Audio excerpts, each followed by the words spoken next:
Singapore is a small island smack right in the middle of Southeast Asia, and it is filled with treasures. What treasures, you ask? Well, let me show you! I'm Biogirl MJ, we're in Bukit Timah Nature Reserve, and let's find some animals! Bukit Timah Nature Reserve holds Singapore's largest patch of primary forest filled with many wildlife. Today, we will be climbing this hill all the way up to the summit and see what animals we can spot along the way. Something is moving in the forest. Did you see it running by? Wow, look at that! That is a lesser mouse deer. Mouse deers are really cute mammals that are very shy. They can usually be found at night, but we are very lucky to see it in the day. Although they are called mouse deers and look like tiny little deers, they are actually not a mouse nor a deer. They are a whole species by themselves. Mouse deers and many other animals that we will see later dwell in forests like the Bukit Timah Nature Reserve. Although rainforests may all look the same to you and I on the surface, the parts of this nature reserve made up of bigger, older trees are known as primary forests, while the parts with younger ones are known as secondary forests, which is where we are at now. Maybe we should go via the sidetrack. Come this way! Remember, we have to be quiet when exploring because we do not want to scare any wildlife away. There could be more animals hiding in the primary forest, but it is also easier to catch a glimpse of these animals in the secondary forest. One of the common sights in our forest are squirrels like the plantain squirrel here. They are often found scuttling around in trees, playing and finding food, and sometimes you'll see them gnawing on wood like this to wear down their teeth that is always growing. Plantain squirrels can be found in almost every park and forest in Singapore, but there is another squirrel that can only be found in forests like this, and that is the slender squirrel. Just look at it jumping around in there! Slender squirrels are smaller in size than plantain squirrels, and they don't have the extra pattern on their underbelly, but they are equally cute. I am exploring because I am an explorer. Oh. Oh. Oh. Oh. One of the reasons why we are on this side trail instead of the main path is to spot that animal. The furry-looking creature hanging on the tree is called a Malayan colugo. They are one of the rare mammals that can actually glide, but it usually happens at night. In the daytime, they are usually found clinging onto a tree and chilling, just like that. There's two! Oh my gosh, there's two! There's one here and there's one above. Oh, they're on top of each other. Oh, it's a party!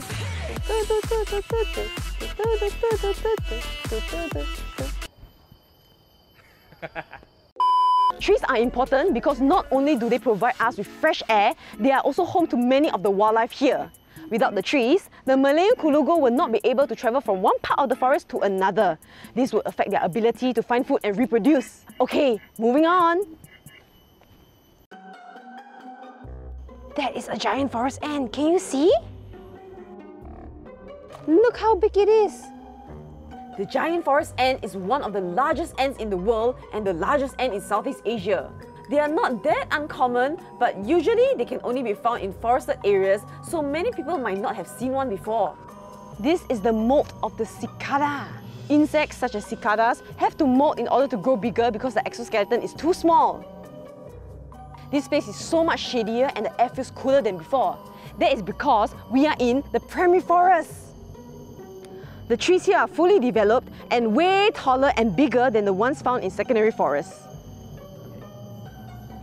Right above me is the common mahang. It has a symbiotic relationship with the hardgaster ants. Symbiotic relationship happens when two animal or plant species adapted in a way where their lives or living habits are closely linked.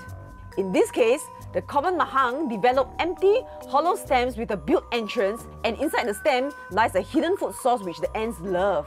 As the ants live in these stems and enjoy free food, they help the common mahang by acting as security guards, chasing away potential pests that might be damaging the plant. Do you hear the scuttling noise? Let's follow it. There's a long-tailed macaque over there. These monkeys live in groups, and just like our own family, they take care of one another. Long-tailed macaques are primarily frugivorous, meaning that their diet consists mainly of fruits. However, when human food is available, they will still go for it, even though it is not healthy for them to eat the food that we eat. This is the reason why we should always keep our food and plastic bags into our backpacks whenever we visit the nature reserve. This is for the safety of both the monkeys and us.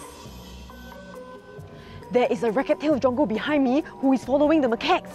Macaques are often followed by the racket-tailed jongo bird, a beautiful insectivorous bird with 2 large tail feathers. So why do they follow the macaques? That's because when the macaques forage for food, they will flush out small insects which the jongo will swoop in to catch. This is also a form of symbiotic relationship. This is the seed of the karooing tree.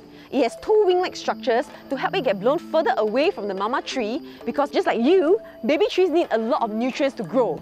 And with big trees like their mama trees blocking the sunlight and fighting for nutrients in the area, it is not as easy for the baby trees to grow and survive. We are returning back to the main path. Let's see what animals we can spot here.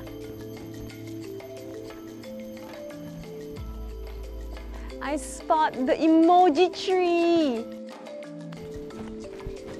It has a huge mouth here, so hikers always like to put little eyes to create a little face.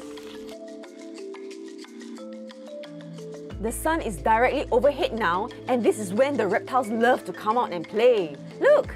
That is a green-crested lizard! This lizard has the incredible ability to camouflage by changing its body color to escape danger. So these 2 lizards are actually the same one. It just slowly changed from black to green over time. Green-crested lizards love hanging out in the trees, but they are not the only lizards here that do it. We also have the clouded monitor lizards that love to hide in the trees away from any potential dangers. The clouded monitor lizards would explore around when the sun is out, rummaging the soil in search of their breakfast. These lizards generally don't care much about us and can get pretty close to us sometimes. When that happens, make sure you don't panic and don't touch them. Oh, I did not expect this. Let's do it!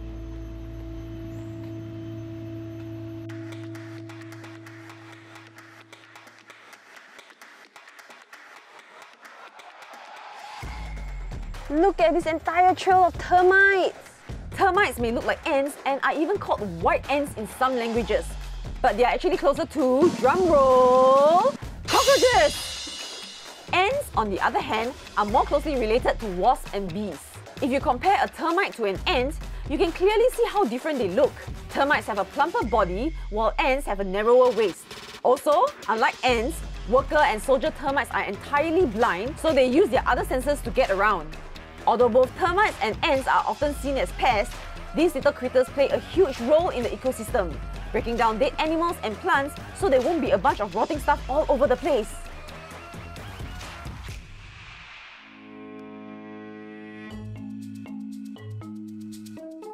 As we continue up the hill, we see Singapore's unofficial national bird, the crimson sunbird.